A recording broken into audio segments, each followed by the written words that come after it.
I just want to give you a brief introduction to Dr. Coleman. I've been studying this for a long time and seeing what's happened to our country, and you know, it's kind of sad in this country that you have to come to a meeting on Saturday morning to get the truth.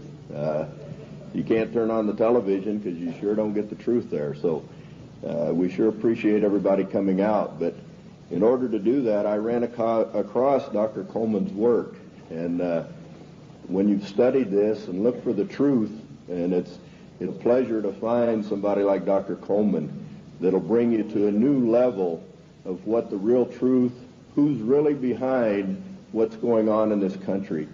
None of this is an accident. This is orchestrated. This has been planned and plotted and is moving right along.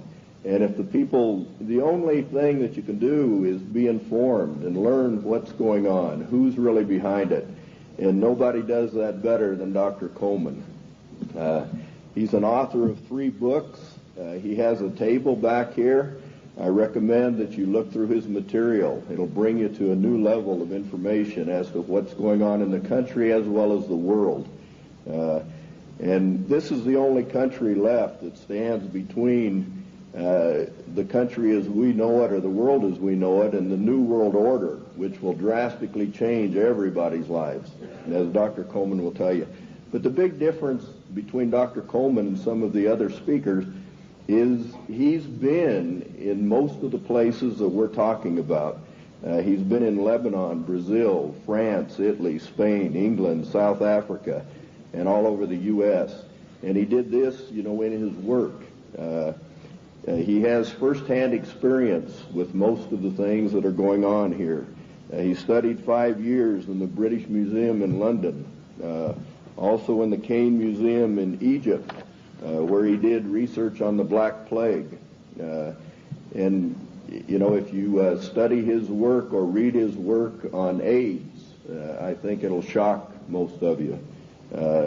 In his investigation, through the congressional records. And the congressional records is where most information is in this country. And he would feel very comfortable, in debating the Supreme Court justice on the Constitution at any time. Because our Constitution is basically being walked all over at this time. But at this time, I'd like to bring on Dr. Coleman, and let's give a big hand to him, and we appreciate him.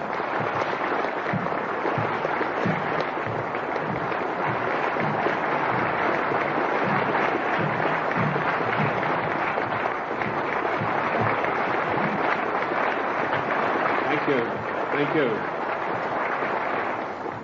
Ladies and gentlemen, thank you for that great welcome. It's indeed a great pleasure for me to be among you here this morning. Looking at all these big fellows around the place, I feel a little small in stature, but I would remind you what Wellington told the German General Blücher at Waterloo when he rode up to inspect Wellington's troops. He saw the Scotch and the Irish guards on the hillside. He rode through them and he turned to Wellington and said, "They're rather small, aren't they?" And Wellington said, "Yes, but they don't run away."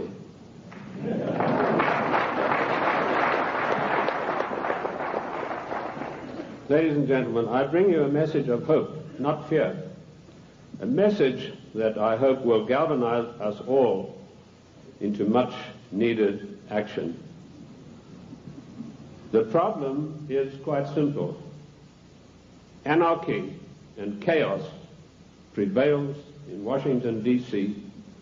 because the federal government has seized powers to which it is not entitled to and is passing masses of laws that are 100% unconstitutional.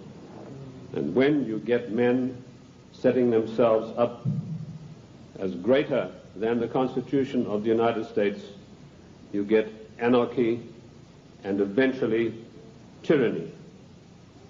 Now, I'm paranoid. I'm going to admit to you right up front. But let me tell you what the real meaning of the word paranoid is. It is a man or a person who has the ability to link events that seemingly are not connected. That is the true meaning of paranoia, or being paranoid.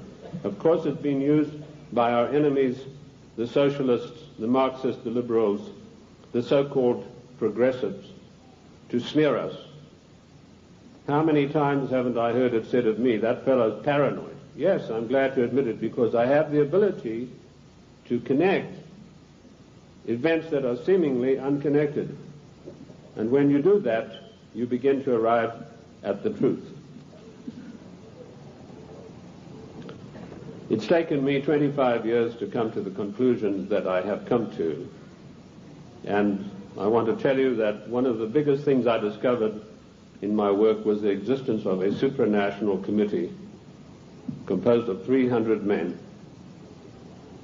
I came across this quite by accident when I was serving in Africa, in Angola, and I was given a series of documents which were only supposed to be handed in to top-level people. They were what we call above the top level of classification of intelligence documents. And there I discovered that whilst I thought I was in Africa fighting against the invasion of the communists, I was in fact fighting to introduce socialist regimes in the black African countries, and that I was actually working for a committee called the Committee of 300, also known in intelligence circles as the Olympians. I'll stop right there, and I want to digress for a moment and tell you the word intelligence has been bandied around a great deal in the United States. I've seen people writing this and that and the other intelligence newsletter. They really have no experience whatsoever. In 1986, I wrote a work called Mind Control, Metaphysics, Extremely Low Frequency Radiation, and Weather Modifications. And in that work, July the 8th, 1986, I said that the top-level intelligence organization in the United States was the National Reconnaissance Office, far bigger than the CIA and any of the other intelligence agencies. And by the way, we have about 10 different ones in the United States. And I even had the audacity to give the address of this organization. 3 weeks ago, Mr. Sam Donaldson, the gentleman who wears that beautiful toupee so effectively, he came on with a program in prime time, and he said, this is one of the biggest scoops that ABC has ever had. And he told about the National Reconnaissance Organization.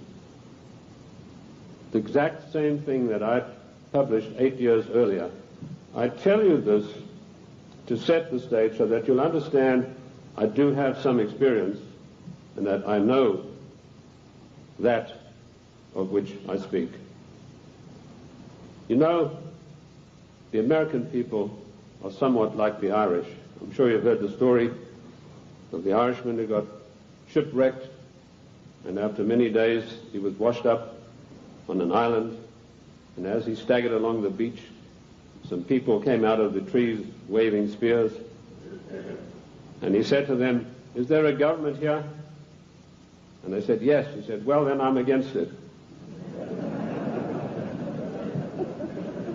Liberty is based on individual freedom. We are individual people. We are not the mass, so disdainfully referred to by Karl Marx and the socialist writers.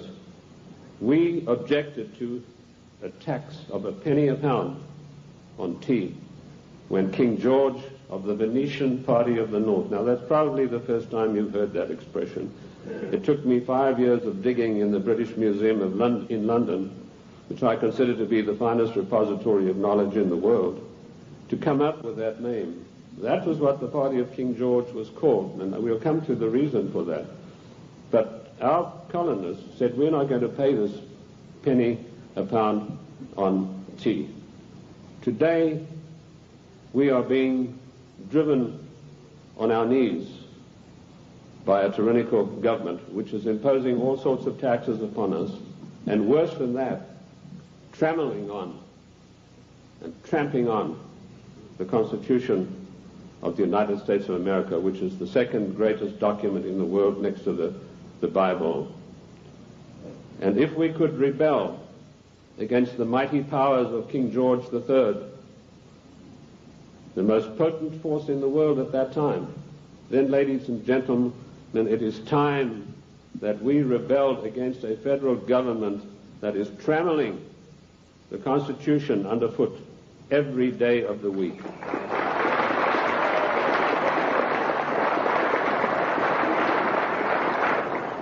King George III of the Venetian Party of the North did more than that. He sent Adam Smith, a servant of the British East India Company, to formulate a policy which he called free trade. And by the means of free trade, Adam Smith, a greatly beloved economist of the Marxists, the socialists, and the liberals, hoped to bring the small manufactories and the industries established by the colonists to their knees. Let me tell you unequivocally that free trade is piracy. There is no such thing as free trade. We have to reject this constant brainwashing to which we are subjected. Free trade began with Adam Smith and the British East India Company. Now, who is the British East India Company? They played a massive role in the history of the United States of America. Only you are not taught this in your schools or in your universities, but you need to know. In my book, The Committee of 300, which took 20 years of research, and incidentally, I was only a little bit behind with Karl Marx. He spent 30 years in the British Museum in London, where he got most of his things from. I point out that the British East India Company was the most powerful trading company in the world. They made their massive monies out of the dope trade. They first grew prime poppies in Kew Gardens in Kensington, London, got the best producing opium poppies. They then shipped them to Benares in India, where they began a massive plantation of poppies, opium producing poppies. They then used their famous tea clippers to transport the poppies in the form of raw opium to China. And by their military force, they imposed an opium policy on China that turned the Chinese nation into a nation of addicts. And they enforced this policy, which was known to the royal family and Lord Gladstone, the Prime Minister, and every one of the lords and ladies in England. And they made a massive, huge fortune. In researching these documents in India House in London, I came across some of the manifests of the old tea clippers and the numbers of kegs of opium they carried and the values.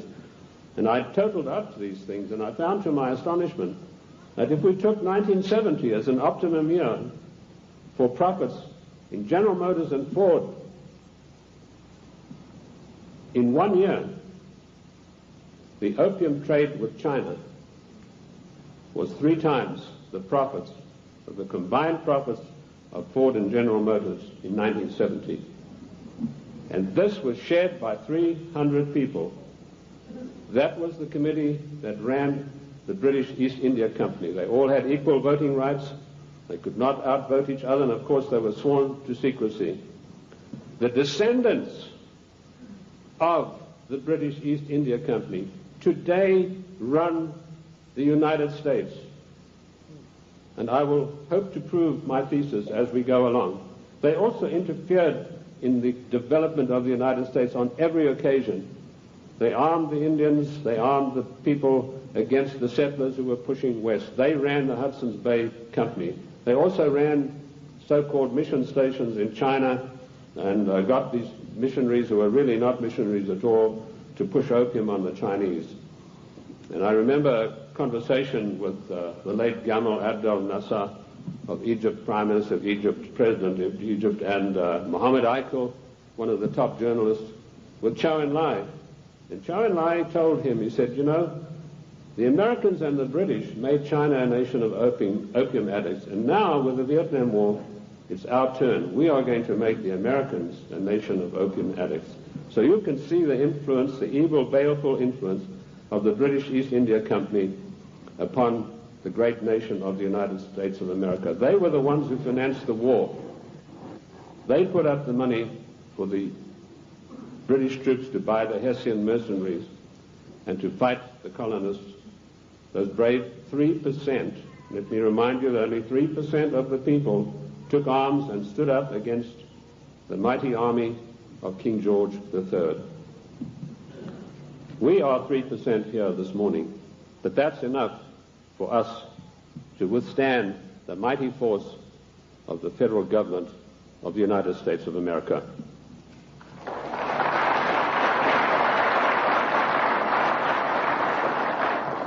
These 300 men in the Committee of 300 still run the world today with an iron fist. Their wealth is untold, cannot be measured. I know I looked at some of the records that I could find in Italy, in Rome. I've done most of my work on location, and this has always been invaluable to me. And I came across the families in Italy who were called the fondi, meaning the people who had all the money. They were all members of the Committee of 300, the Lucatis, the Recanatis, the Volpi du Miseratis. These people are so wealthy that they would make David Rockefeller look like a piker. That is how rich they are. And this is the committee that runs the world. Now, in my book, The Committee of 300, I name every one of them. This is not a book that talks about they. It gives you specifics. And I must say I do the same thing in my new book, Socialism, The Road to Slavery, which was 10 years in researching. On July the 4th, 1789, George Washington told the Congress, it is necessary for us to impose tariffs to protect the manufactories of our colonies. That was the first trade barrier. Now, let us dispose for once and for all with the words that have been implanted on our minds, like isolationist, and you are for restricted trade, and you are against global trade. The United States of America did not grow great on global trade. The United States of America grew great on the hard labor of the people who lived in those days and the wise protection barriers put up by President George Washington, because immediately after the war they tried, the British, to try to down the United States through so-called free trade, which is nothing but piracy. Free trade, ladies and gentlemen, is a one-way street which allows other countries to dump their products on our markets to the detriment of our own people. That's what free trade is. It's strictly a one-way street. The trade barriers were increased by Lincoln, Garfield, and McKinley, and all three presidents paid with their lives for that policy. Disraeli was particularly incensed with Lincoln. Disraeli was the British Prime Minister at the time, and he ordered British MI6 to assassinate Lincoln, which is what they did, the same way as British MI6 publicly executed President John F. Kennedy at a later time. Our founding fathers and our presidents saw the value of trade barriers. They realized that we, if we wanted to progress, were not to be the dumping ground of the world. And I'm going to leave that subject for now and return to it later. The format that I want to use this morning is the type of questions that are most often asked of me. I've spoken to hundreds of thousands of people across the United States and worldwide, and I've been on many, many radio shows, and these type of questions, we note them, and this is what comes up most of all. Who and what is the Committee of 300? Well, I've dealt with that. I've told you this is a supranational body that knows no boundaries, respects the laws of no countries. The first time that they were publicly announced was by a German socialist by the name of Walter Rathenau. I'll give you some background of Walter Rathenau. He was the financial advisor to the Kaiser of Germany, and he was also the financial advisor to the Rothschilds, the French family Rothschild. So he must have known what he's talking about. He made an astonishing statement in 1934. He said, there is a committee of 300 men that rule the world. They are known only to each other, and nothing happens without their consent. When former head of state Mikhail Gorbachev visited the United States a few years ago, flanked by George Bush and Quayle, he opened his Gorbachev Foundation in the United States. And he let slip, he said, this is being done with approval of the Committee of 300. CNN cameras were on him. They immediately switched.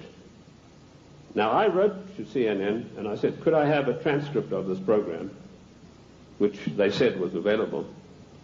I never got a reply. I followed it up with letter after letter, but nothing ever came of it. The point I'm trying to make, ladies and gentlemen, is that the federal government, the secret upper-level parallel government that runs the United States, does not want you to know that you have an upper-level parallel government that calls the shots, that dictates what is going to happen to your life and mine. So that's how I found out about the Committee of 300. The next question is, what are their goals? Their goals are a one-world government, latterly called the New World Order. The one-world government began with King George III. At the time that the colonists were brave enough to take him on, King George was already busy formulating a one-world government, and he had lined up at least 50 countries that were willing to come into this future world dictatorship with him. The goals then, very simply stated, are to make the world over into a one-world, new world order dictatorship controlled utterly and completely by this Committee of 300. How can they possibly carry out their goals? That's the next question that I'm often asked. They do it by dint and by virtue of their fantastic wealth and the fact that they control thousands of the top banking institutions, the political organizations, insurance companies. In fact, one of the giant insurance companies, a man called me and said, do you mean to tell me that they are controlling the Metropolitan of New York? I said, the Metropolitan of New York is peanuts. He said, how can you say that? That's a giant American company. I said, well, compared with the Assicurenzi de Generali de Venezia, it's peanuts. That's the biggest insurance company in the world. They control in that organization everything that happens in the world in the insurance field comes out of Venice. That's why Venice is so important, because in Venice we have the black nobility. Now that has nothing to do with the color of the skin of the people, and I'm going to come back to them as we go along.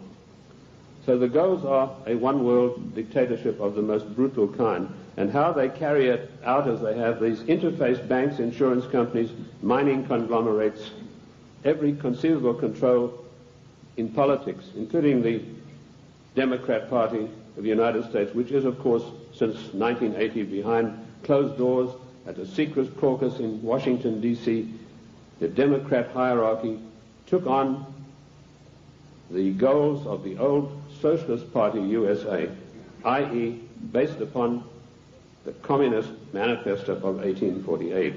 If you have a copy of my book, and I'm not pushing it, but in my book, The Committee of 300, I list every one of their huge, gigantic corporations, how they interface. And this, ladies and gentlemen, is an eye-opener, because it gets right down to the nitty-gritty of your everyday life in the cities and towns across the United States. So they carry out their goals through existing organizations. And also, of course, they have built up some special organizations of their own. When I first started writing in America, when I came here in 1969, I revealed the existence of an organization called the Royal Institute for International Affairs, which is located at Chatham House in 10 St. James Square in London. I also revealed the existence of the Club of Rome, the Cini Foundation, the Mont Pelerin Society, the Order of St. John, which was known but not known. And I listed all of these secret societies that run the world as executive arms of the Committee of 300. So it controls the world through all of these. The Royal Institute for International Affairs is the executive arm of this committee, which gives instructions to the United States government to this very day. The chain of command is as follows. Every Secretary of State that has been appointed since 1919 is appointed by the Royal Institute for International Affairs. That may come as a shock for you. You think you vote and you put a conservative in the White House, and then he appoints supposedly or allegedly conservative people to carry out the policies that you wanted him to implement. Surprise, surprise. I ask you to find me a conservative Secretary of State since 1919. And if you search diligently and apply the correct rules, you will come out blank. Every one of the Secretaries of State was chosen in London by the Secretary of State, as was Wilson, the President Wilson, as was Roosevelt, as was James Earl Carter. He was specially chosen because he'd had 3 mental breakdowns, and they felt he would be a good guy to manipulate.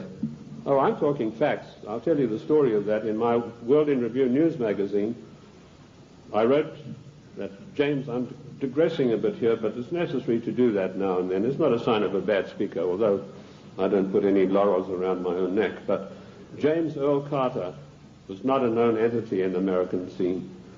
I first heard of him through my intelligence contacts, particularly my French sources, who were one of the best in the world after MI6, and he told me, your next president is going to be a peanut farmer from Georgia. And I said, how come? He said, right now they're meeting at the Dorchester Hotel in London.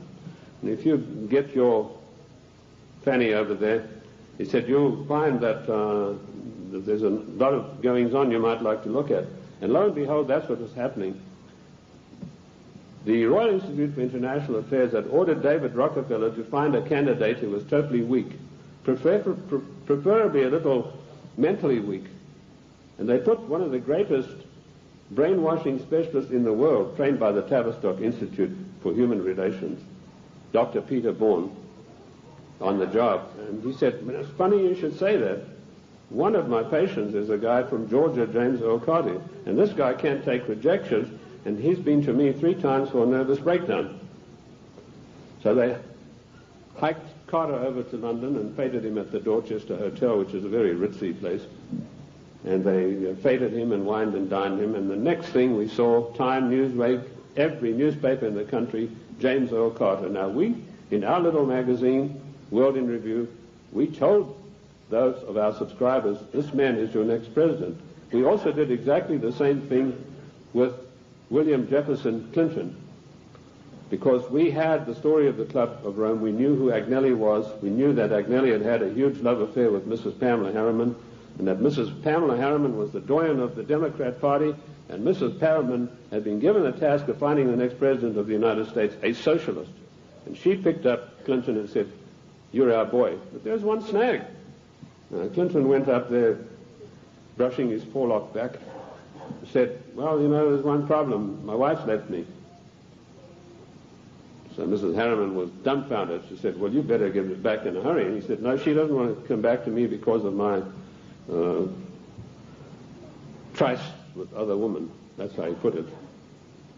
My philanderings would have been a better word, but he said tryst with other women. So Mrs. Harriman sent for Mrs. Clinton, and she duly came to New York, and she sat her down and said, look, if you want to be the first lady of America with all the attendant prestige and power, you better forget about your husband's philanderings and get right back to him. And that is precisely what happened. And when I heard that had happened, I knew this guy was the next president. And we wrote that in our news magazine. And sure enough, a year later, here came marching into the scene William Jefferson Clinton. So the RIA, the Royal Institute for International Affairs, does control everything that happens in the United States. They give their orders to the Morgan Guarantee and Trust Bank on Wall Street. And the chief executive officer of that organization is Dennis Weatherstone. And he duly relays the orders over to the Secretary of State, whoever that happens to be. And he then relays the orders to the President. There was one exception to this, and that was during the illegal, 100% unconstitutional Gulf War. Now, I'm going to use a word, and I apologize to the ladies for this, but I need to tell you this graphically to illustrate the power that the Royal Institute for International Affairs exercises over the affairs of the United States of America. when George Bush was hesitating and didn't know whether he should get into the Gulf or not, the Prime Minister of Britain, Mrs. Margaret Thatcher, came over to the Committee of 300's headquarters at the Aspen Institute, Colorado, and this is the phone call that she had with George Bush. She said, "George, this is Margaret. Apologies to you, ladies president. Get your ass up here. I've got some orders for you about the Gulf War."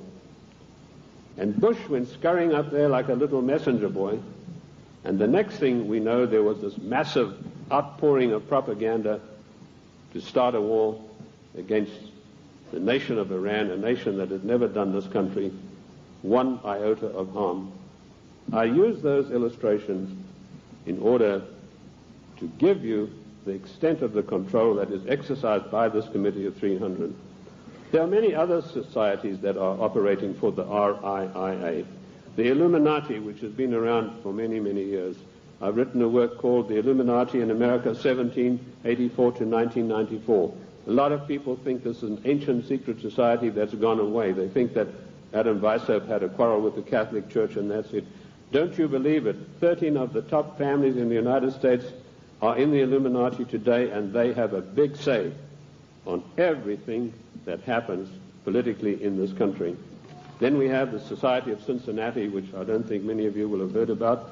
That is an ultra secret society to which every president of the United States is forced to belong, including our so-called conservative presidents. And I point this out to you to show you that it doesn't matter who is in the White House.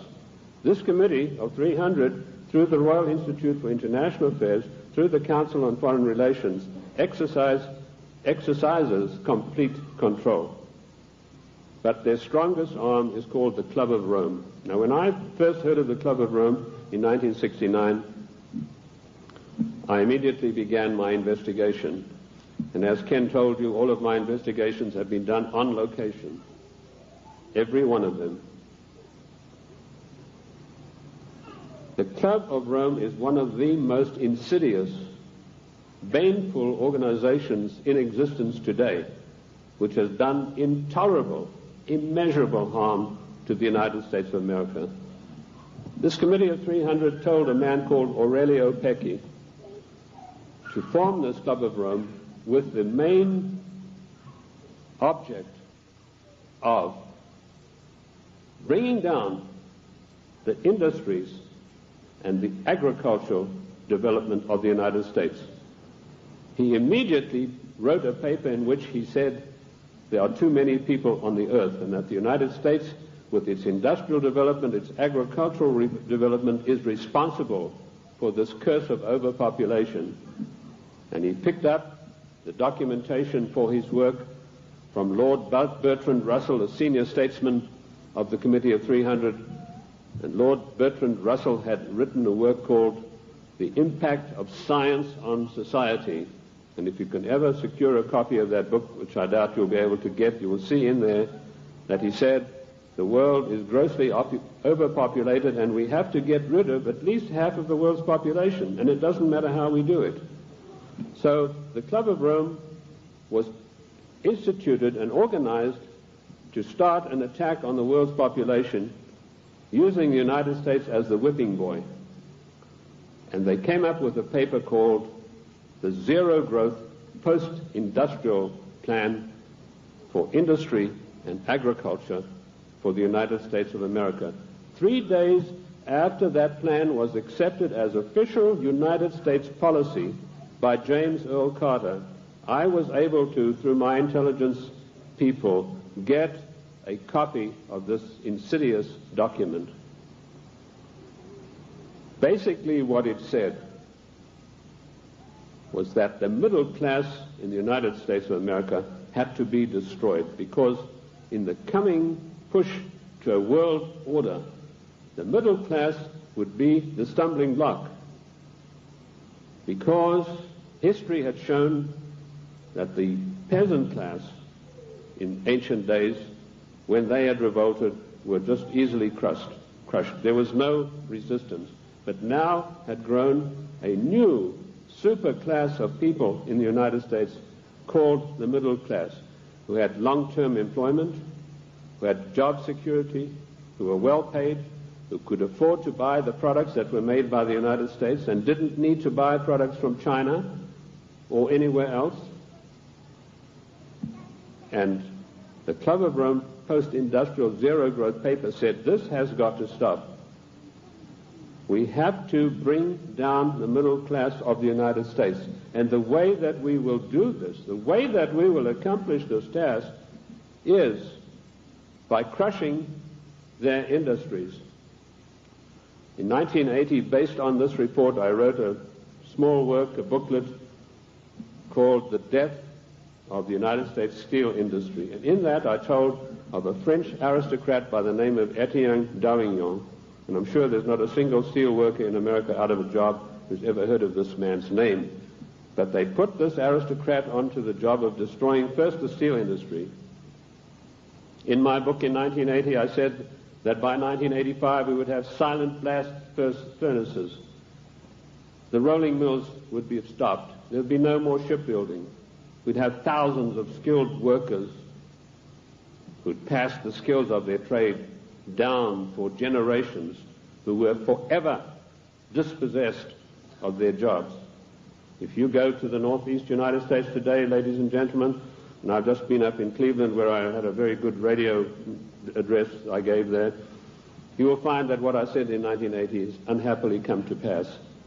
In 1970, the United States had 5,000 ships built by good United States know-how, using good United States steel. 5,000 ships sailing the high seas. Last year, we had exactly 270 such ships, and at least 50,000 steel workers permanently out of a job, jobs that will never come back. What happened? Did we suddenly lose our marbles? Did we suddenly lose that great American know-how of getting things done? Did we lack finances? Did we run out of money? No. None of those things happened. What happened was this dastardly Club of Rome had sent their emissaries to the United States to deliberately destroy our steel plants. And they did it by opening the doors of so-called free trade. And everybody who signed the NAFTA treaty and everybody who signs the GATT treaty when it passes is a traitor and a seditionist.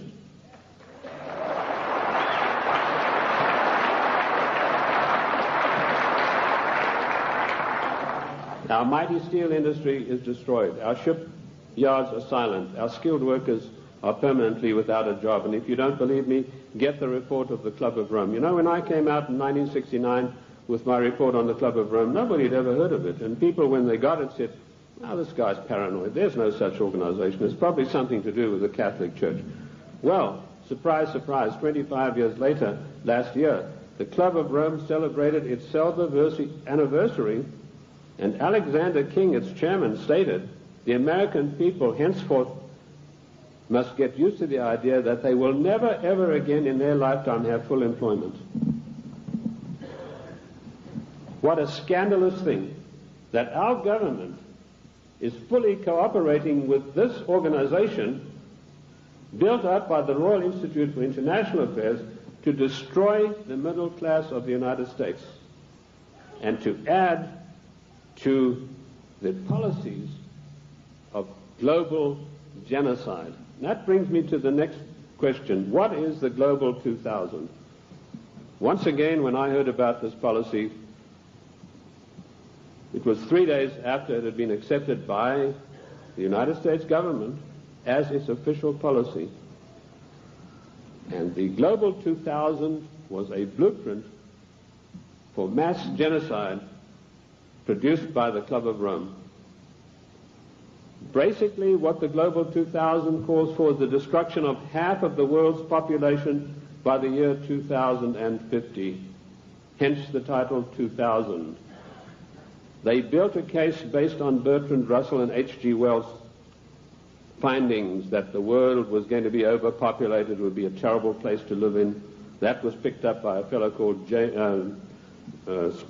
Robert Strange McNamara, and a stranger individual you're not likely to meet in this world.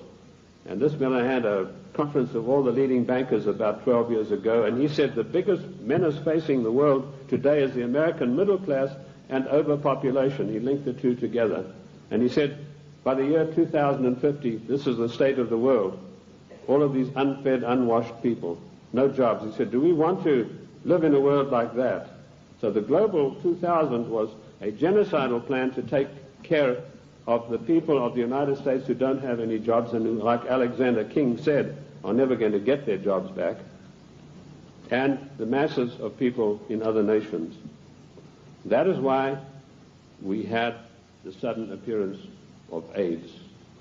When I was in the service, I was told there's a CAB experiment, that's chemical and bacteriological warfare experiment, going on in Sierra Leone in Africa. That's a remote corner of Africa, West Africa, just above Liberia. If you look at your map, your atlas, and you'll see where it's located. Why Liberia? Extremely hard country to get to. You have to fly from London. That's the only way you can get there. You land on an island, and then you've got to take a ferry across to the mainland. And of course, all people taking the ferry are heavily scrutinized. And I managed to work my way. I was told the Americans were doing the CAB experiment. I managed to work my way to within striking distance of a small mission station. And what I discovered was that these blacks were coming in from the bush to this mission station with broken arms or an ulcer on the leg or something like that. And they were ostensibly being treated there, but they were dead by the evening. What was actually going on was that a laboratory had been set up using Lassa fever virus. Now, at that time, Lassa fever was one of 4 viruses that could jump the human-animal barrier. And it was a deadly virus. They were trying to create a virus that could be mass-produced and it could be sent out through the World Health Organization to get rid of millions of people in the world. But the Lassa fever virus proved uncontrollable. It killed 3 scientists who were working there. So the orders came from Washington, burn the place to the ground, and that's exactly what they did within a radius of 100 miles. They bottled up some of these viruses they'd been experimenting with and took them back to the Centers for Disease Control in Atlanta. There they began again, but again they escaped and killed 3 more scientists. So they incinerated the whole laboratory, sealed it off and incinerated. The same experiments are now going on in Harvard University right now. But they're not using the Lassa fever virus. That has proved to be too tough for them to handle. Instead, the United States government gave millions of dollars to the United States military chemical and bacteriological warfare establishment at Fort Detrick, and they began experimenting with the AIDS virus. I knew about the AIDS 3 years before the word ever came out in the world, in the United States particularly, because of my field work in Sierra Leone. The British government used their Porton-Down CAB facility. It's easier to get into the Bank of England vaults than to get into Porton-Down. All the deadliest viruses in the world are being crafted there, in pursuance of the goal, the Global 2000, to decimate the world. Shortly after this experiment had finished at Fort Detrick, the World Health Organization started a massive vaccination campaign. They said, for once and for all, we're going to wipe out the scourge of smallpox. They chose Africa and Brazil, launched a massive vaccination campaign. Immediately, AIDS began to appear. Thousands and thousands of people began dying of a strange new virus, which the World Health Organization then said had come from the bite of a green monkey. They forgot to tell you the green monkey's been there for centuries, and he'd been biting people, if he ever did, for centuries, but no disease of that nature had ever occurred. The World Health Organization deliberately took this virus, which was crafted from a series of animal viruses, including Mediavisna sheep, which destroys the brain, which is why you find AIDS patients get dementia probably first before any of the other AIDS-related complex diseases appear. And they began vaccinating innocent people on a massive scale, and they began dying like flies. Why Africa and why Brazil? Because those 2 countries had the biggest black population in the world. And I want to tell the black people of the United States of America, do not trust the Democrat Party. Do not trust government. Do not believe that government is your friend. To you, to them you are dispensable, the same way as we are. Millions of people died. I went through Uganda on an inspection tour, and I saw whole areas decimated where previously there had been small towns and villages. There was not a living soul in sight. And that is going on today. The AIDS epidemic is completely out of hand. It swept the world. It's been swept under the carpet in the United States of America. We were told that this is a disease which is passed by homosexuals. True enough, but that's not the primary cause of it. This is a crafted virus that was spread throughout the world to decimate the population. Coming behind them, and we reported this about 2 years ago in our World in Review news magazine, is the Vibro 19 cholera virus, a deadly killer. You get this cholera in the morning. If it's not immediately treated with massive doses of expensive antibiotics, you'll be dead in a day and a half. This epidemic swept India, carrying away millions of people. I don't know if you've heard of it in the press. I doubt it. Behind that is a deadly strain of malaria, and some of our forces in Somalia contracted this disease. A strain of malaria which acts almost like the HIV virus. It attacks the human immune system. And behind that, the Black Plague. Now, you've had some experience with Black Plague recently. Experiments were conducted in this area and in California with the Black Plague, distributing them, these plague viruses, to definitive areas by means of enfolded scalar waves using extremely low frequency radiation, which was a warfare technique developed in 1934 by the great Soviet virologist V.A. Gertchev. This is not Buck Rogers stuff, ladies and gentlemen. This is today's deadly truth. So some of the Indian reservations were targeted, and all of a sudden they began dying of Black Plague. And then we were told, well, the harvest mouse droppings are responsible. Well, the harvest mouse has been doing his droppings for centuries, but none of them got the Black Plague before that. But what happened immediately following the so-called population control meeting in Cairo? There was a sudden and violent outbreak of Black Plague in India, and it is still going on, and it is not under control. This is all part of the Global 2000 mass genocide plan. I know something about the Black Plague because in my research in the British Museum I discovered that the black Venetian nobility had none of their families or members had ever got the Black Plague. Yet the Black Plague, as you know, swept through Europe and killed half of the population of Europe, but none of their families ever got it. So I began seeking for the answers, and I found them in the Cairo Museum. So people said, well, how come, if these things are true, how are they going to protect themselves? They being the Committee of 300, their servants and their families, they have the means of protecting themselves by certain types of herbal compounds mixed with sugar. And they also have, of course, the protection of extremely low frequency radiation, where using the technology developed by the great virologist Gertchev, who proved that every living thing on this earth has a vibratory cycle, and he was able to measure the vibratory cycle of various deadly viruses, and by vibrating them double their cycle, you would kill them instantly. So that's one of the defensive weapons that these people have got that will kill the plague if they ever get it. The same technique, of course, will kill cancer cells. But the medical profession, run by the Rockefeller family and all the pharmaceutical companies, do not want you to know this, because when you go in for the doctor, he's going to write you a prescription for a chemical drug. There's no chemical drug benefit out of extremely low frequency radiation vibration. No profit to these people. So that's the Global 2000. Decimate the world's population, and particularly hit hard the United States middle class. How are they financing all of this stuff? They're financing it through the Fondi, who I mentioned to you earlier, the Venetian black nobility. Now, why are they called the black nobility? They're called that because of the vileness and the evilness of their deeds. These families date back to the 11th centuries, the Lucatis, the Recanati.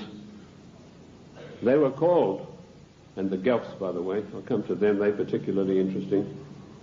They were called that because of the evilness of their deeds. They make Lucrezia Borgia look like a Sunday school teacher.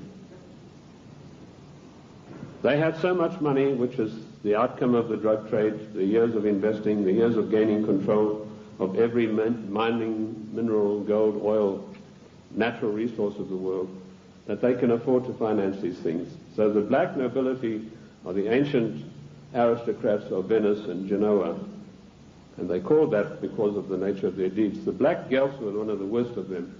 Now, interesting enough, the Queen of England, Queen Elizabeth II, is a Guelph. She's not a Windsor. This was a title that was evolved in 1935 by her father to put researchers off the track.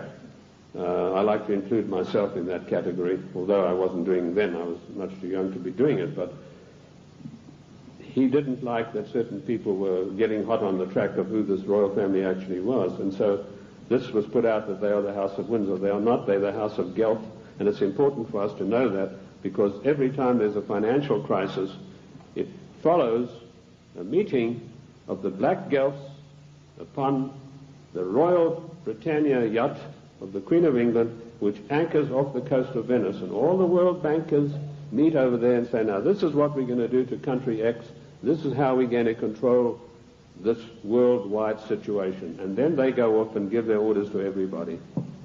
So that is the way it is done. I told you earlier that they controlled the United States. Even in the days of President Lincoln, they had him assassinated on the orders of Disraeli, and they then, of course, in later years, were able to elect one of the worst socialists we've ever had the misfortune to suffer under, Woodrow Wilson. Wilson was elected by a ploy. Of course, they got Teddy Roosevelt and the Bull Moose Party running as a supposedly third candidate to siphon votes off so that Wilson could be elected as a socialist president. Now, our eyes have been fixed on Moscow. We've been led down the garden path, ladies and gentlemen. All of the time we've been looking at Moscow, and we've been told what demons they are in Moscow. Rightly so. But all the time this was going on, the Trojan horse of socialism in Washington, D.C. has been stealing our country away from us. And in my book, Socialism, The Road to Slavery, I give you a full and factual description of exactly how this was done. In 1898, the Fabian Society, a socialist organization, sent Ramsay MacDonald, Prime Minister of England, to the United States to spy out the land. He came back and he said, there are two things in the way. You have a very strong middle class and you have the Constitution of the United States, both of which have got to be destroyed before we can socialize America. The first step they took was getting a socialist president in office in the form of Woodrow Wilson. Woodrow Wilson was controlled out of England by Sir William Wiseman, head of the North American desk of MI6. Now, in case you don't know MI6, it is the most powerful and the oldest of all intelligence agencies in the world. They taught the CIA. They taught the Vatican intelligence. They taught the French intelligence. They taught the Mossad. They taught the Cheka. Captain Hill of MI6 went out and set up the Mossad. And Captain Hill went to Russia and helped the Bolsheviks set up their single-cell apparatus. Sir William Wiseman was the controller of Wilson through Colonel House. Now, who is Colonel House? He was an unknown person who emerged out of Texas. His father served the Rothschilds during the Civil War, and he emerged out of the war as the only person in Texas who'd made any money. And House was sent to Washington in order to control the first socialist president, and he took his orders from Wiseman, and House lived but a few blocks away from Wilson, and above him, Wiseman had an apartment. And that type of control is not gone. It is still here to this very day, right now, as I speak to you. Other questions? Give us some examples of what you're talking. How do we know that what you're saying is true? I'll refer you to the great soldier son of the United States of America, General Douglas MacArthur, a great patriot, a great warrior, a great Christian. When Douglas MacArthur was in Korea, he and General Stratomayor of the Air Force devised a plan that would have put China out of action for the next 50 years. He submitted this plan to Washington, an arch-socialist, one of the most vilest creatures who ever walked this earth by the name of Dean Rusk, immediately summoned the President of the United States to a meeting in Blair House. And he said, "Mr. President, we have seen the plan submitted by General Douglas MacArthur, and there's no way in the world that you can allow him to implement this plan." And Truman said, "Why not?" He said, "You know very well that anything that relates to China has to be cleared by the Royal Institute for International Affairs first." And he said, "They don't want you to do this." And MacArthur was not allowed to carry out his plan. And 50,000 sons, beautiful Americans, were slaughtered on the battlefields of Korea needlessly because of orders from the Royal Institute for International Affairs. And that same institute is controlling President William Jefferson Clinton to this day. MacArthur was eventually bowler-hatted on the orders of the British government. I mentioned earlier the death of John F. Kennedy. Given the methods that are well known in intelligence circles of how to get rid of bothersome people, it would have been a very simple matter to make it look as though Kennedy had died of a heart attack or some other natural cause. Instead of that, in order to warn every president that would follow in his wake, every powerful person in this country in the know, you do not kick over the traces. You obey us, or you will see what will happen to you. Kennedy was publicly and brutally executed in a plan carried out by British MI6 under the control of Sir William Stevenson and his lieutenant, a Canadian citizen by the name of Major Louis Mortimer Bloomfield. Now, you won't get that in any of the accounts of the Kennedy assassination. You'll find it in my book, The Committee of 300. You'll also find it in my monographs about the Kennedy assassination. Who are these people? Sir William Stevenson ran American intelligence throughout the Second World War out of the RCA building in New York. His second in command, a Canadian citizen, Major Louis Mortimer Bloomfield, ran Division 5 of the FBI counterintelligence. You want examples of how Britain controls this country? I have given you them. I've also told you that every Secretary of State since 1919 is selected by the Royal Institute for International Affairs on the orders of the Committee of 300. Why is this? We go to these conventions and there's all the hoopla in the world. The balloons are flying, the straw boaters are in the air. Bush has been elected conservative president. Reagan has been elected. What happens in reality?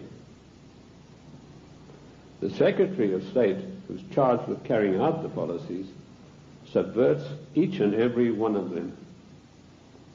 You show me a Secretary of State that has acted in the best interest of the United States of America since 1919, and I will give you the only money that I've got in the bank, which is about $1,500. You're welcome to it, because I know that you will not be able to do that. Every Secretary of State has subverted and acted in a treasonable manner towards the people of this great country. And when they haven't done it directly, they've done it through surrogates like Lachlan Curry, who ordered the military to jettison a shipment of arms destined for the great Chinese leader Chiang Kai-shek, to jettison overboard these arms in the Indian Ocean. And that's exactly what they did. We think that we elect our presidents. Ladies and gentlemen, we do not elect our presidents. They are selected for us long before we'd even heard of them. And I've given you 2 examples this morning of how this is done. The 300 office at Aspen keeps a tight control over every political event that takes place in this country. And it was this office, through Margaret Thatcher, that ordered President Bush to violate the Constitution of the United States of America and to violate his own personal oath to uphold the laws of the United States by sending our troops to the Gulf War against Iraq, a nation that had never done us any harm. And we did it by the dirtiest of dirtiest tricks. We got the daughter of one of the Al-Shabaab clan, there are over 400 of these people, and these are the most degenerate, disgusting people that you'd ever come across.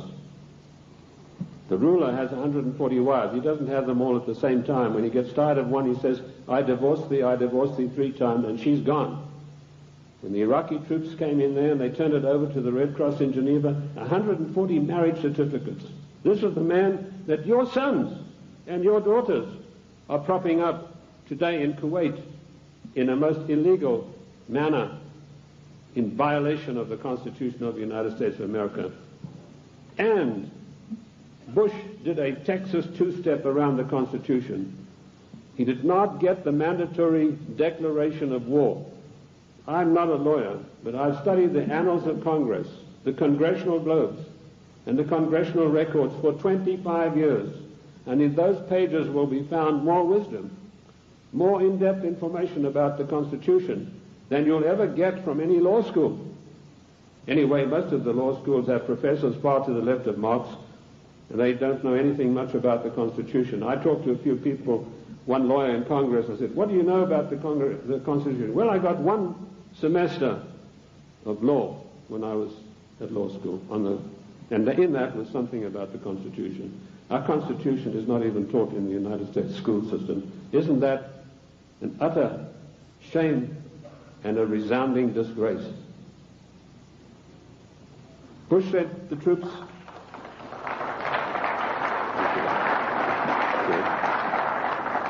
Bush did not get a constitutional declaration of war. This is a very difficult area of the Constitution. It's probably one of the most complex areas of the Constitution. It's a 5-step process that involves both houses making separate declarations, then joint declarations, then the army has to be informed, and then the public has to be informed, and then we have to be told whether this is a private war or a public war, i.e. whether all the armed forces are going to be employed or only one branch. In so-called police actions, the President has 45 days to use only one branch of the service. Bush violated his oath of office by going to the United Nations, to which we do not belong, and getting them to give him a so-called color so that he could send our troops to the Gulf. Our troops to this day are in the Gulf illegally, in violation of the Constitution of America, and we're still paying for it. The story that the Gulf states put up all the money, you go and ask the General Accounting Office, as I did, how much money have they paid? We are still paying for the Gulf War, and now we've got another huge bill to meet, billions of dollars, for Clinton's fantasies, to go out there and support this disgusting Al-Shabaab clan. I don't know if you know the story of Kuwait. It's really a horrendous one. I don't want to get into that too much, but that land was stolen from the Iraqi people by the British imperialists. They came in and drew a line through the sand right through the middle of the most important oil fields that had just been discovered, the Rumelia oil fields. Thenceforth, this is going to be called Kuwait.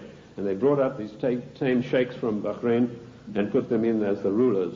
And since then, they've been stealing the oil off Iran, and the proceeds go to the British banks in the city of London for the Committee of 300. They're just doing the same thing now in South Africa with the gold. That's part of their tactics to gain control of all natural resources through the world. I also touched briefly on Giovanni Agnelli and Mrs. Clinton and how she had left her husband, and Pamela Harriman. Pamela Harriman, for her duties in getting Clinton elected, was given a plum job as ambassador for the United States to France. And this is what happens to the traitors. Patriots are punished and traitors are rewarded. Dennis DeConcini, who voted for the giveaway of our property in Panama and who voted for the crime bill and every other obscenity that is passed by the federal government in violation of the Constitution, he's now going to get a plum ambassadorship when he retires, on top of his huge pension of something like $200,000 a year. I've been asked whether Clinton will stay the full term. Yes, he will.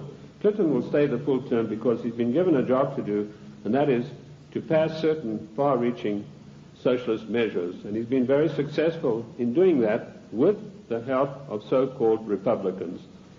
I personally am not in favor of political parties.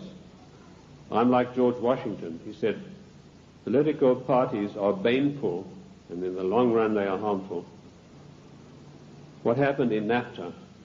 A so-called conservative, Mr. Newt Gingrich, who I wouldn't trust as far as I could throw him, went out and acted as the floor manager, as the party whip in true parliamentary style, and he whipped up 132 Republicans, so-called, to support NAFTA. And no doubt he will do the same thing with this dreadful GATT treaty, which is coming up in a vote in the lame duck session. So he's going to run, and I'll let you into some information which I just got a few days ago from French intelligence. Clinton would not be able to run on his record or anything that he's done or anything meritorious. So what he's done, he sent emissaries, and this is the first time you're going to hear this. You might hear it in 1996, but this is the first time you're going to hear this now. He has sent emissaries to Iran to dig and promise huge sums of money to any of the Iranians who will come up with the actual documentation of the scandal where our prisoners were kept there until Reagan was elected the president. And if he can come up with this documentation, he's going to keep them. In 1996, he's going to come out and say to America, I have here documentary proof of how bad your Republicans are, President Bush and Reagan. Look what they did. And on the strength of that, he hopes to run in 1996. That's what he's doing now. He's taking the money that he's not entitled to, and he's using it to bribe the Iranians to come up with these documents. I don't know that they will, because I think they like him even less than I do, and that's saying a lot.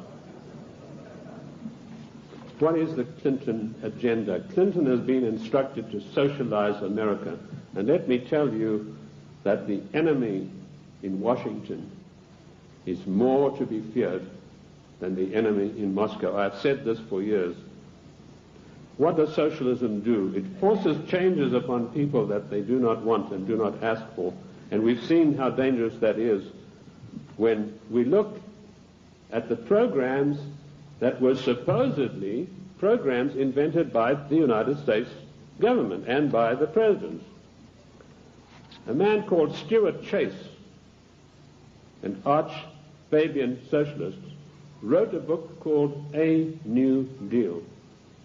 Frances Perkins, who was the first female socialist cabinet minister appointed in the United States in the Roosevelt administration, she got hold of a copy of this book and she ran to Roosevelt and said, look, this would be a marvelous program for you. So in the 1932 Democrat and by the way, don't call them the Democratic Party because they are not. We are a confederated republic. We are a constitutional republic.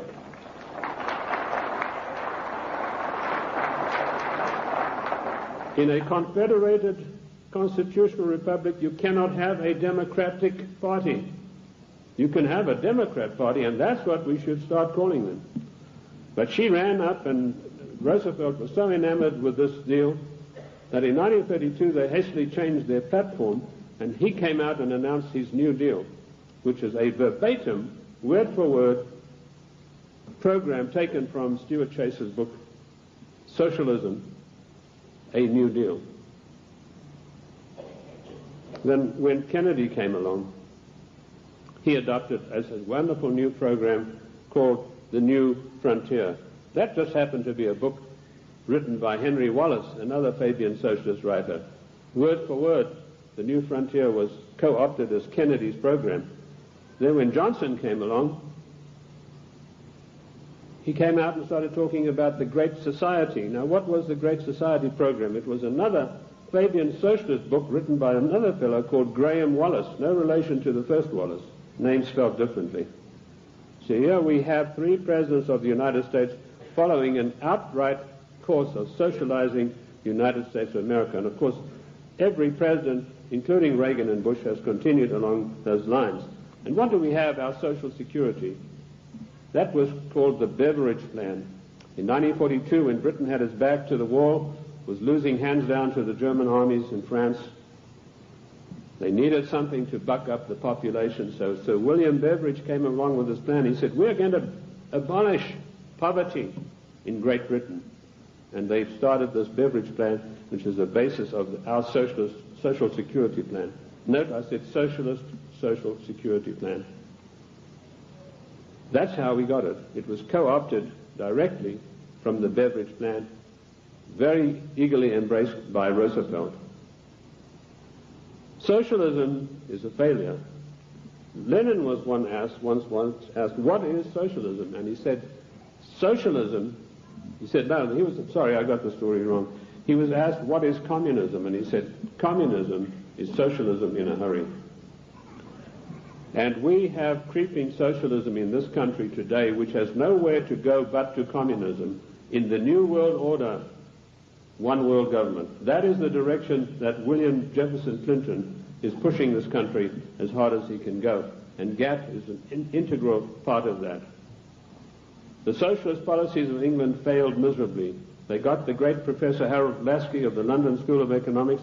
I once was asked to give a talk there, and it was me against 600 hostile left-wing students. And I had a pretty torrid time of it to start with, but in the end I did get a very good hearing from them. But that same Professor Lasky was sent to the United States to see how the Constitution could be got around. And he said, there's one good way we have to do it. We have to break down this provision that says there's no transfer of powers between the three branches. And we have that happening every day. We have Clinton calling himself the Commander-in-Chief, which he's not. I sent a fax to Colonel Oliver North the other day, in which I explained in detail what the Constitution has to say about the Commander-in-Chief. I hope he was able to use it. He said that Clinton is not the Commander-in-Chief, but he was saying it for the wrong reasons, for personal reasons. The Constitution is perfectly clear on this. It says that the President shall not be the Commander-in-Chief until such times as called into actual service by the Congress.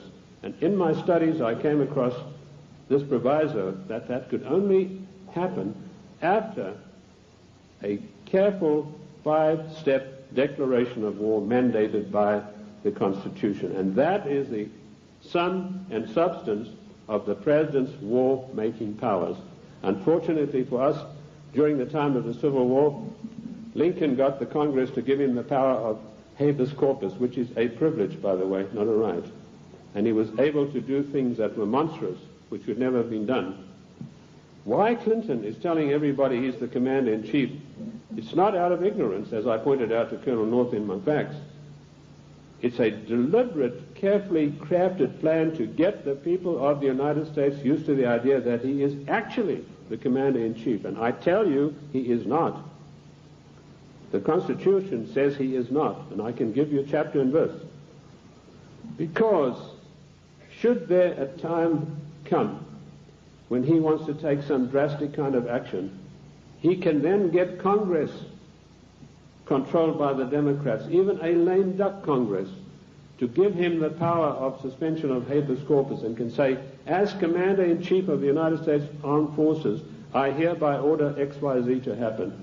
It is a deadly danger, and we are fast asleep.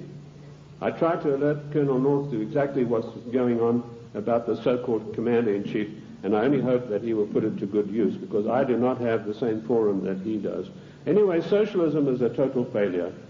When it began to sink in England, they sent John Maynard Keynes, or Keynes. He said Keynes was a better word because it rhymed with brains, and this is the man who did in the economy of every Western country. And he came to the United States, and by his charm and good looks, he was a tall, well-spoken English gentleman, immaculately suited, connoisseur of wines and cheeses. And it was said of him that there was not a single lady who could resist his amorous advances. He was able to charm Roosevelt into giving the British government $3 billion to prop up their socialist programs. That wasn't enough. They then sent Harold Lasky and John Maynard Keynes for a second handout. This time they got $7 billion. And when Roosevelt was asked about this, he said, let's forget all of those silly little dollar signs. And the same thing is happening today in the field of foreign endeavor. We find a president giving away billions of dollars in foreign aid, which he is not entitled to do. I have searched the congressional records, the congressional globes, the annals of Congress, to find out if there is an empowerment for the federal government, our Congress, to dish out billions of dollars every year like a Santa Claus to foreign nations. And I could not find it anywhere.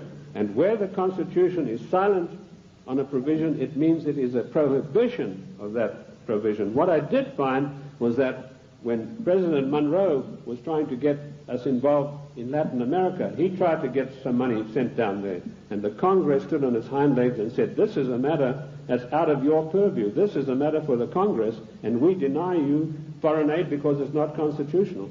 And that is what set Monroe at variance with the Congress. If you know his history, he spent his entire life fighting the Congress over that issue. Nothing has changed. The Constitution of the United States is immutable. I violently disagree with Justice Ginsburg, who says the Constitution is flexible. The Constitution is not flexible. Our founding fathers meant it to be an immutable document that would stand the test of the ages of time and foil people like William Jefferson Clinton and Roosevelt and every other dictator that is going to follow, unless we stand up and take back our states' rights.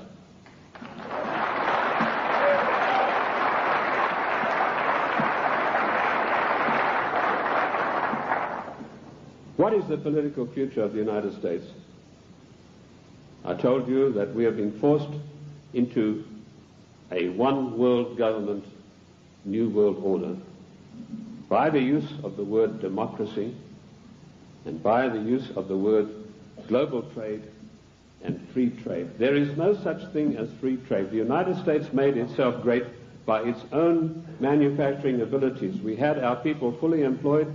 We had our people who could buy all the products that we made. We did not need global trade. If people wanted the privilege of selling on our markets, they had to pay customs tariffs. And did you know that up to 1913, all the money that it took to run the United States came from customs tariffs? We had no income tax. And in 1913, we had a surplus of $5 billion after all our bills were paid. Now comes Socialist Wilson, and the first thing he does, he calls for a joint session of Congress, and he said, we've got to stop this isolationist. Ladies and gentlemen, this word isolation is a smear word. It's intended to deceive you. We do not need global trade. We need full employment.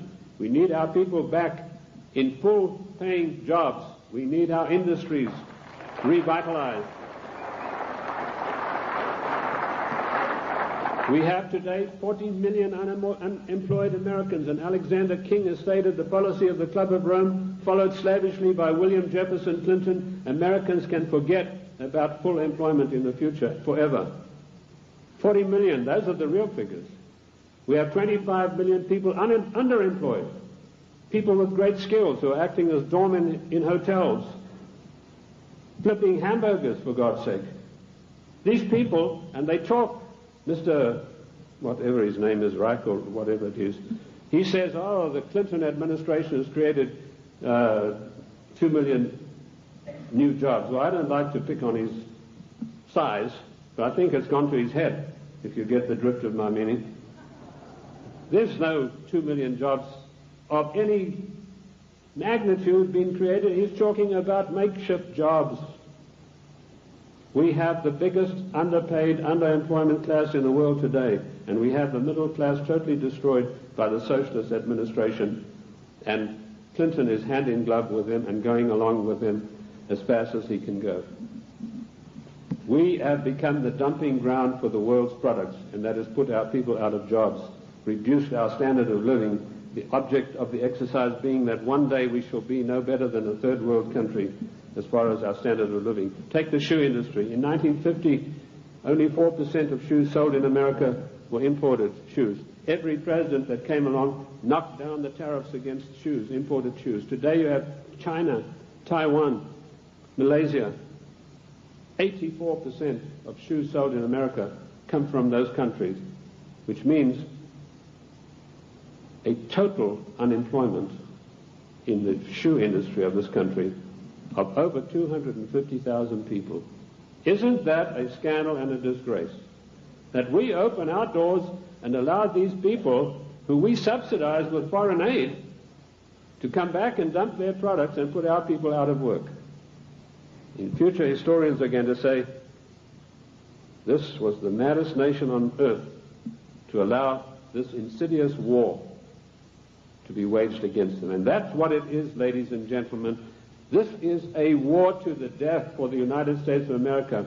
The only thing that is making it unrecognizable as a war, there are no big drums being beaten, there are no flags waving, but we are being insidiously destroyed in a trade war. And GATT is a coup de grace to kill off the American middle class for once and for all. And while in passing to GATT, did you know that one of the provisions, I've read the 26,000 pages of this GATT document, and I want to tell you, I don't believe a single one of our senators or our members of the House have read this document. One of the provisions that I found out is at birth, once GATT is in control, every child born in the United States will have to have an IRS number. Another thing that I found, the GATT financiers, and this is a massive bureaucracy, are going to come in and they are going to limit the type of dividends that you can earn on your investments from bonds. What happened? Immediately this news broke, the gnomes of the bond market took their money and they fled to Basel, Switzerland, and they put all their money in the Bank of International Settlements in gold, Swiss francs, and that's why you have the attack on the dollar going on today. This is a war to the death against the people of the United States. The Committee of 300 wants to reduce us through socialism into a nation no better than the third world countries. Look at this insidious GATT treaty. Do you know that the United States, the mighty United States, has one vote, the same as Kenya or Haiti? And we are going to pay 7/10 of the huge bill. And this organization is going to supplant the laws of this country. One of the provisions of the WTO is that their board will be able to go in and demand of individual states that they change their laws and take us to the courts if we don't do it. Where is the president who said he would uphold and protect the individual states and their rights to a republican form of government? This GATT treaty is one of the most insidious, unbelievable attacks on the United States that I've ever come across. Let me tell you that if the Russians were to drop a couple of nuclear bombs on Washington, and that might be such a bad thing, let me tell you that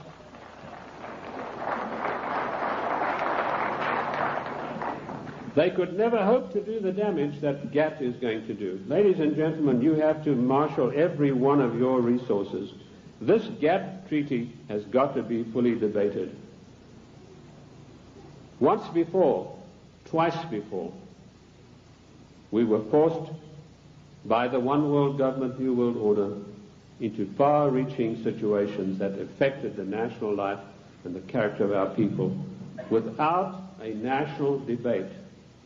The first one was the so-called United Nations question mark treaty.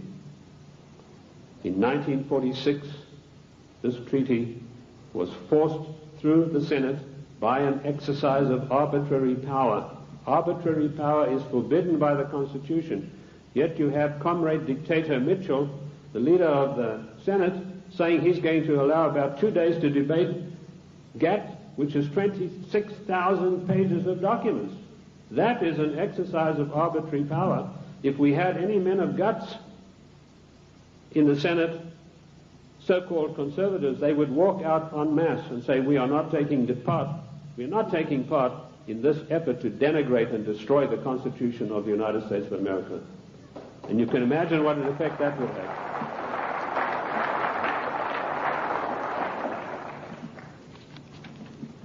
GATT will be allowed to be debated for 2 days, 26,000 pages, and some of the most insidious things that you've ever seen are in this document, and they all, every one of them, say GATT shall override all the laws of the United States. The President and our senators and our House members are supposed to uphold the law of the United States. If they sign GATT, they're guilty of sedition and treason. Period. That's it.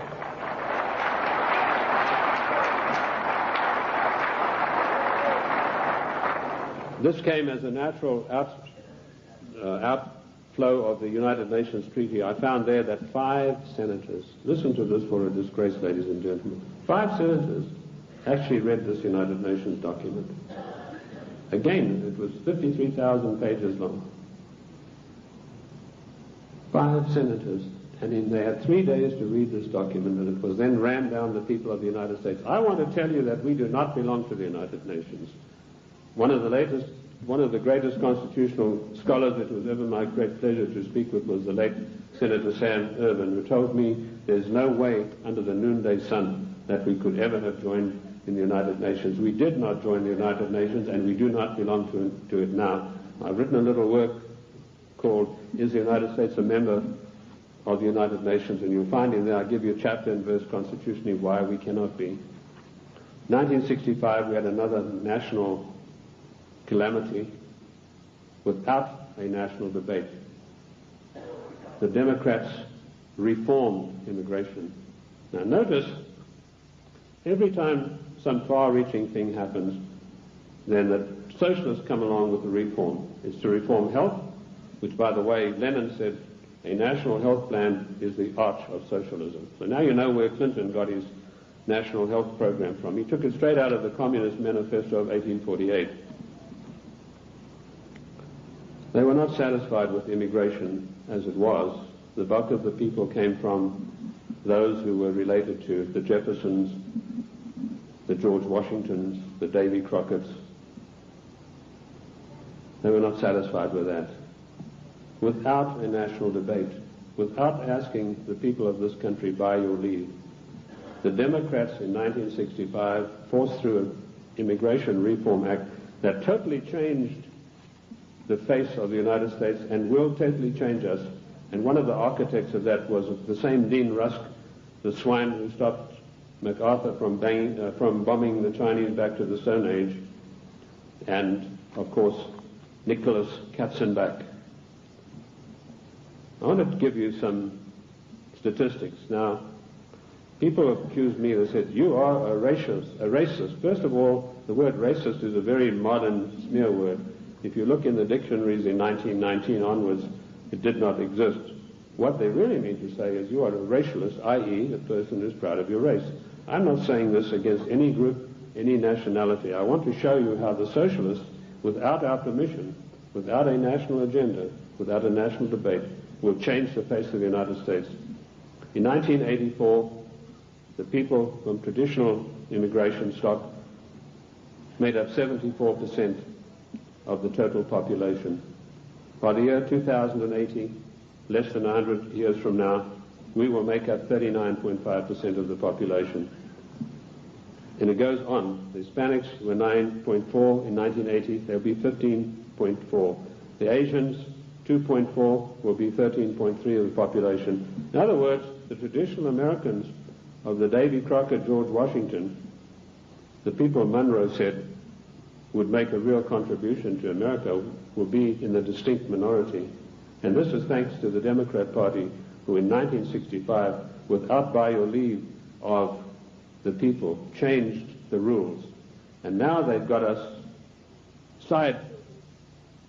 blindsided by concentrating on illegal immigration. Illegal immigration is nothing.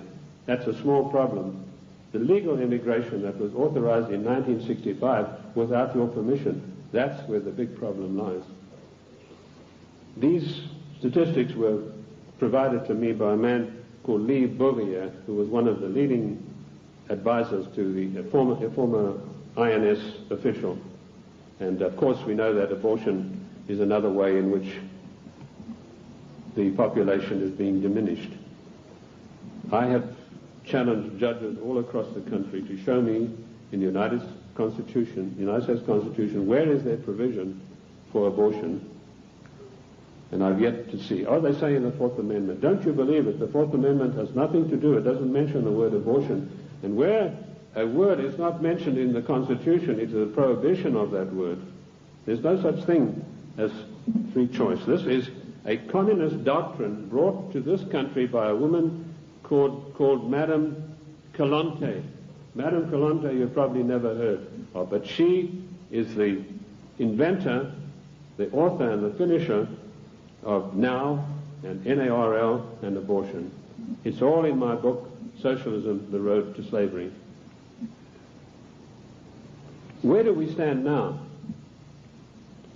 I told you that we're in danger because the separation of powers mandated by the Constitution are being broken up every day. You now have the idiocy of Clinton having line item veto. That means if he doesn't like something, he can go and veto just that line that he doesn't like. That is breaking down the separation of powers forbidden by the Constitution.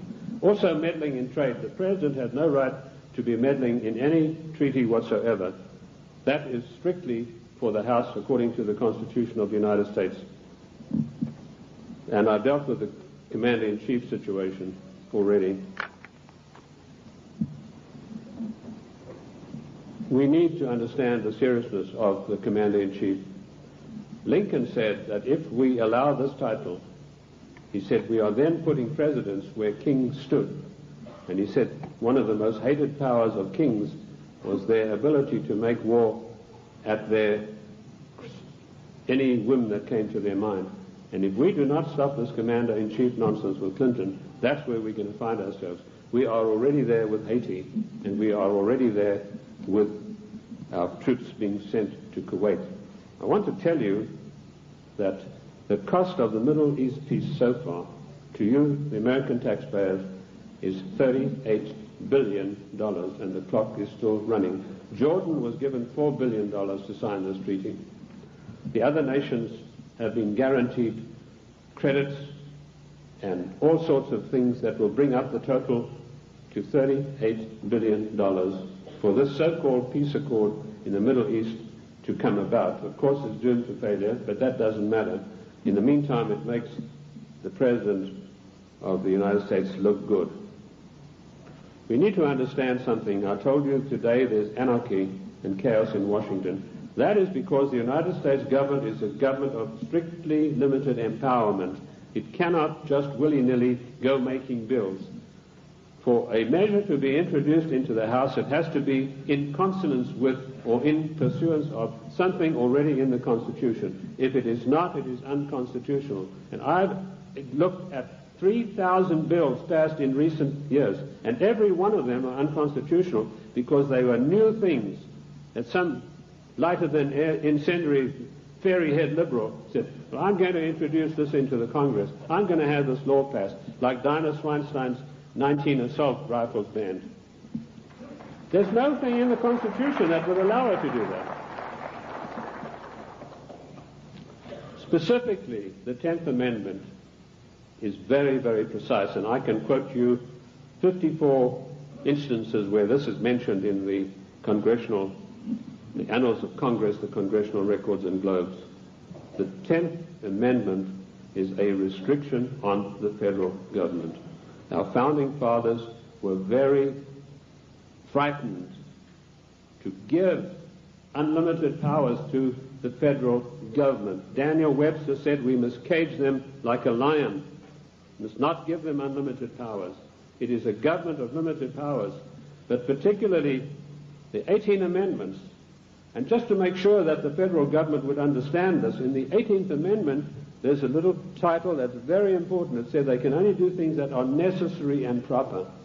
And I want to ask you, is rushing our troops off to Kuwait to protect the income of the decadent Al-Sabah family, whose money goes to the Royal Institute of International Affairs banks in London, is that necessary and proper for the United States to be doing? We don't get any benefit out of that.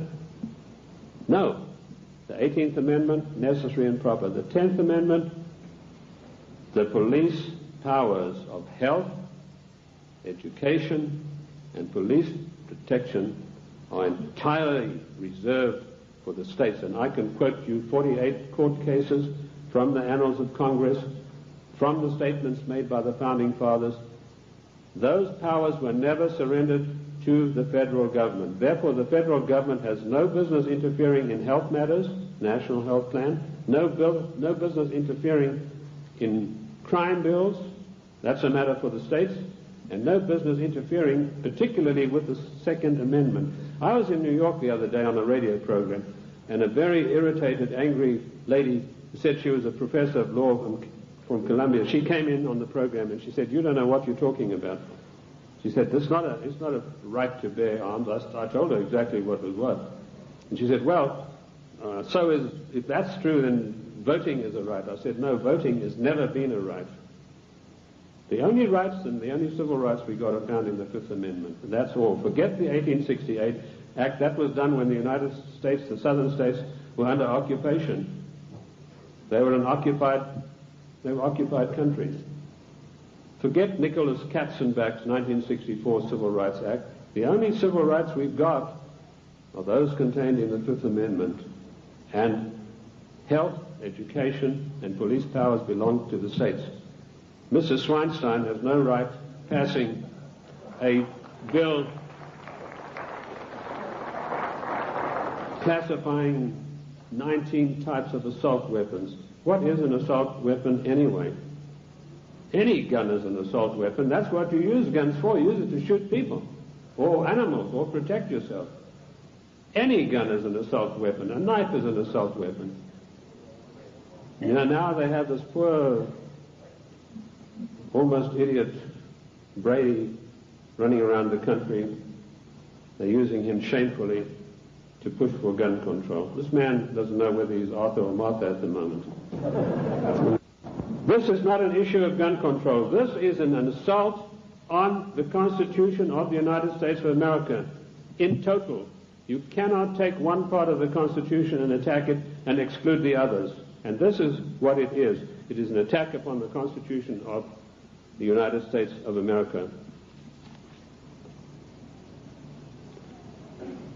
We need to understand about GATT. I'd like to go back to that a little bit. Michael Carpenter, the Attorney General of Maine, and 46 other Attorney Generals of the states wrote a letter to Clinton last July, and they asked him, please, Mr. President, let us have a national conference of all Attorneys General of the states on this matter. Clinton refused to answer him. Instead, he got his Hollywood lawyer pal, Mickey Cantor, whose only expertise in the world is running around with a Hollywood crowd. He's a Hollywood lawyer. And suddenly, Clinton puts him in charge of trade. Trade wars, GATT, is piracy. It will destroy the livelihood of the people of this nation. What is the situation facing us right now? There's an attack on the dollar. The gnomes of the bond market are fleeing. I've written a work called The Economic Implosion, Year of Crisis, 1995, in which I predict the collapse of our economic system as we know it today in pursuance of the GATT Treaty. One of the things I know for a fact that this will be an implosion, i.e.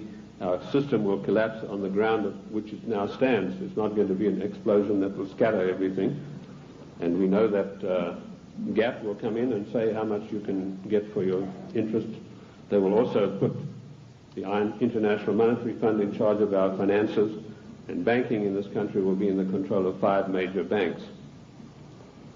That will help to control the situation and further destabilize the country. That is the aim and object of all of this. Once a nation is destabilized, it's very easy to deal with it and push it into a socialist new world order, a one world government. Ladies and gentlemen, I want to say to you today, the time has come for us to recognize that we are 50 individual nations.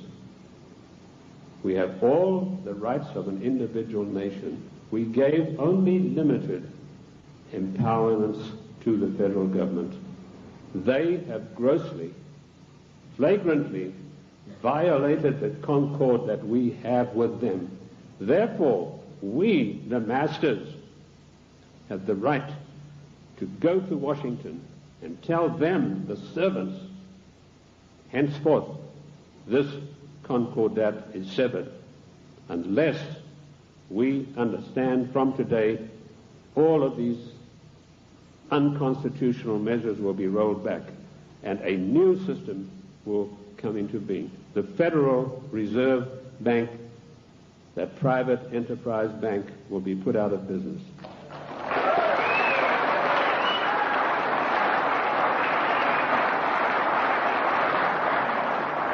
Ladies and gentlemen, this is not anarchy. This is the God-given right of each of the 50 nations, of which the state of New Mexico is an individual nation.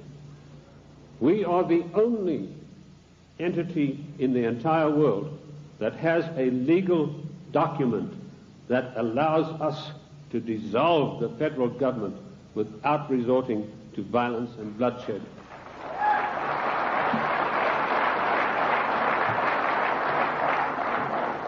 Ladies and gentlemen, I can tell you from my own experience that I have seen a rising tide in this country in the last 5 years. And I say to you today, in my closing remarks, let us catch the wave.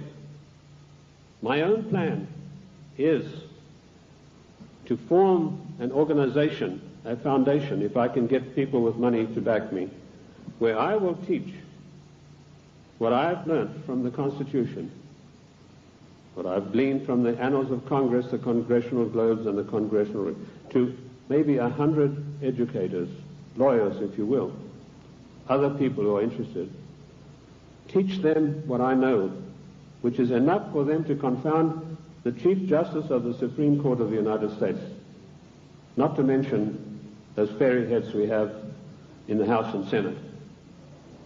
They, in turn, will spread across the land, teaching others, and they, in turn, will teach others until we have a grassroots movement that is spread across this nation of people who really know, not just to recite the Constitution, but know all of the provisions, the ins and outs, the nuts and bolts, who, when somebody like Mitchell says, we're going to give 2 days for this gap treaty to be debated, 1 million people will demand and tell him that you, sir, are exercising arbitrary power and you shall not be allowed to do this, and quote the Constitution. We could do that with every one of these unconstitutional measures.